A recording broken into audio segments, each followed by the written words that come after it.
Hey everybody, Gears here, and these stripes you're seeing here are not a reflection. Silver went down perfect, there's 3-4 layers of that, and then the first layer of gloss, I got these stripes, and this is the direction that I painted in. I thought maybe it was a little heavy on the paint, so it was drying slower than the rest of it. However, after an hour and a half, they were still pretty much there. So I went ahead with a second coat going in the opposite direction and a third coat going straight across. I'm going to sand this down, let this dry for the rest of the day, sand it down tomorrow, give it a final fourth pass, and then the hood is done. This is my friend's car, the homeowner here, who asked me to do some touch-ups because the paint job had gone to heck. All the clear coat had turned to powder, some of the paint was starting to chip off. So hood, roof, and trunk. I did the trunk first. There's a few blobs in here that I want to get rid of tomorrow as well, some runs. So that'll be done. And then the roof itself, that's been sanded, primered, sanded again, and maybe even has a light coat of silver on it. I forget right now. We'll wait for the helicopter to go over. And the booth is currently sitting at about 71 degrees, not quite 72. I definitely don't want to do any painting under 70, so that's my cutoff. Right now we're in early November, so I'm hoping that I'm going to beat the cold. Below 60, absolutely not. Technically, you can paint below 60, but I'd rather keep that buffer in there at 70 at least. And really, ideally, 80. There should be another heat wave coming through at some point. If I can time the painting of my car with that, I definitely will. But we'll see how that goes. This car, it's midweek now. I should be done with it by the weekend, maybe, early next week, in which case by this time next week, going into later next week, my car will be in here and I'll be taking it apart. As to the rest of the project, the wings and the nacelles here, it seems they are always going to have a little new chip in them here and there. So at this point, I'm probably ready to put them together and start sculpting where they blend into each other. There is a distinct blend on them. The wing doesn't go straight into the nacelle. However, one thing I want to do is finish off this to make it a bit more square and nice looking in there. Then on the bottom, that is going to connect here. So these 4 washers here are where the bolts will go through, and ideally I will fiberglass bolts pointing up and then slide the wing on top of that and put the nuts on there, so that way nothing can ever fall loose because of gravity. It can only bounce up and out, but we'll see how that theory works. The centerpiece is a channel for the electrics. So I will put some saran wrap, plastic wrap, all around this. Get some 2-part Ava's epoxy, put a big blob of it there. Take this piece like that, sandwich it in as good as I can, let it set for a while. I'm going to have to make sure it's balanced and straightforward. Balanced sideways, front backwards, and centered. So it'll be a little bit of a trick, and I don't want to do that with the weight of those nacelles. One of those probably weighs 3 or 4 of these. This is only foam, and those things are cardboard, glazing putty, and lots of plastic. So having them on the sides will definitely compromise the strength of the wing if I do a lot with that. So as said, the 4 nuts would go here, and then I'll have a cover piece for that. It may be decorative, I don't know yet, and then I'll have to fill in all of that space in there as well. As to this, the last couple days I took my little mini band file that's sitting right in that bucket there and used that to gouge away all tons of material around here. It was quite stunning. The orange itself is a can that I wanted to burn off, and just as well that I got rid of it. Absolutely fascinating pattern popped up.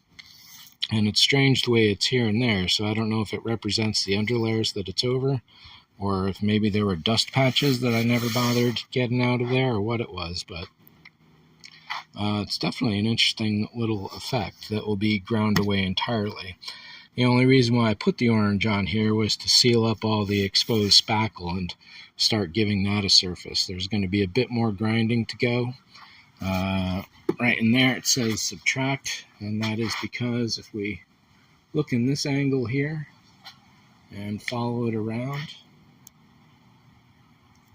yeah, look at that curve. Nice, straight up. And then over here, you can see how it's very concave. So I'm going to channel all that out. And if we follow this line coming around here, just behind the half line is where it starts building up. And if we follow this here, just around the half line, it'll start building up right in there. So big chunk in here to gouge away. This is pretty flat and level. It's matching up fairly well with that, eyeballing at least. And looking at this thing, well, it's a very fudgy center right there. I'll give it that, that's for sure.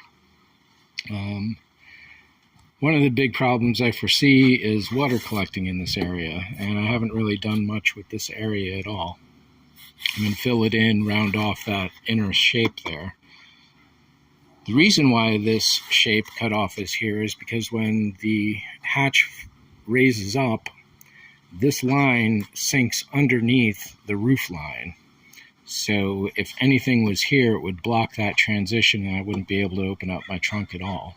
So I need at least this much gap. This represents, there's almost, can't quite see the circular shape here anymore, but that's the top half of the windshield sprayer. Windshield wiper itself used to be, or will be, down underneath this panel here, so I don't really use that. I took it out a while ago. So yeah, this side, I'm still seeing little waves and dents and all sorts of little things on the surface here. And yeah, you can pretty much see them if you look around, the way the colors just sort of start bending and wiggling everywhere. Especially right in there. That's a bad little pinch. Well, it goes all the way along. Yeah, I guess it does.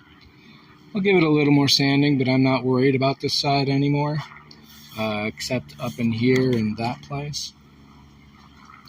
There's a little streak line going on there, but otherwise I'm calling this side done, because I'm done with that.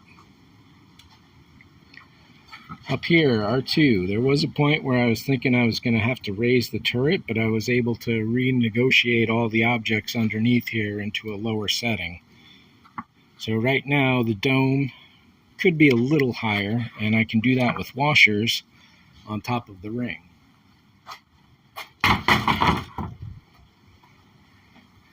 This ring sits on top of this.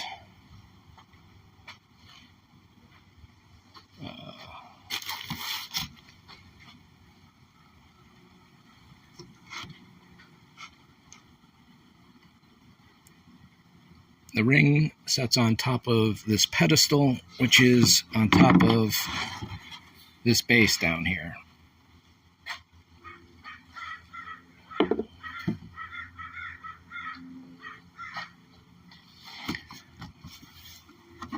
So this is all over the place as far as balance goes. What I'll be doing is cleaning up all these edges in here, setting this into one position or another, and then sealing up the edges. And then I'll cast this whole thing by itself. I'm going to cast this thing separately, or mold it separately rather. I haven't gotten to the casting yet. So mold this in two halves, left and right. Mold that as a single piece. The wings, I don't know how I'm going to mold those yet. I really got to get back in touch with my buddy to get some mentorship on that. I definitely want to do it with the nacelles out, so that way I can replicate a Mandalorian configuration if I ever need to or want to. What else? He is ready for, with one last look, it's ready for its black base and then chrome paint, so I'm saving that. That's setting aside for now. And that just leaves this, that, and the other over there, apart from taking the car apart. I don't think this will be ready by the time that the car is done painting. We'll see how that goes, but it's so much more work to do, and even if the car takes me 2 weeks to paint, I can't finish this in that same amount of time, I don't think.